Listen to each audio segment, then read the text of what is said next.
Hello. So it's been a while since I've made a video, and I just thought I would share how I thread the reed. And so you can see I have this rope here, and this is going around and just loop through the top of my reed to hold it in a position that's comfortable for me. So I am threading for a weft-faced rug, and this is one I just took off the loom, and I have woven in the warp threads in the top.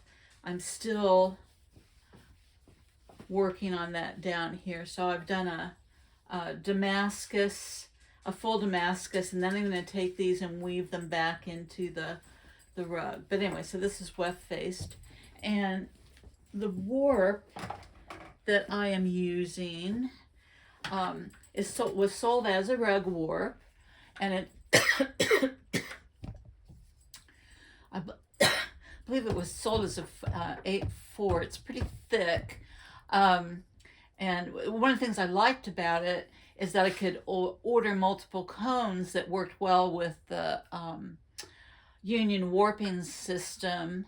But I don't really like the warp that much because it's not very tightly twisted. And what I probably should have done had I known more when I first started using this, so I probably should have taken this off and added more twist to it. But I'm just trying to use up this warp, and I'm going to switch to a warp that I like better. So I'm warping this on the union. I've got 4 warps per inch, and so I'm threading it on my 12 dent reed, 1 and then 2 empty slots, and then 1, and I'm also using a floating selvage on here. So I've got my end selvage here is not in a reed, it's floating so that I can easily catch that outside warp as I do different kinds of weaves.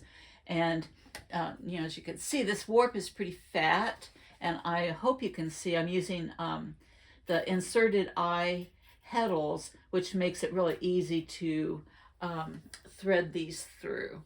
So anyway, and so this is just clothesline warp, and I just figured where would be a good place to make it comfortable, because for me, I'm older and I don't want to be really uncomfortable when I am warping my loom. So I've kind of worked out different ways that work best for me. And for me, it's more comfortable. I actually thread the heddles from the back of the loom. It's more comfortable for me. I move a chair back there and sit, and then I thread the reed from the front, and I'm actually sitting down, and I'm able to do this quite easily from the front. And so I try to carefully count over 1, 2, 3, put my,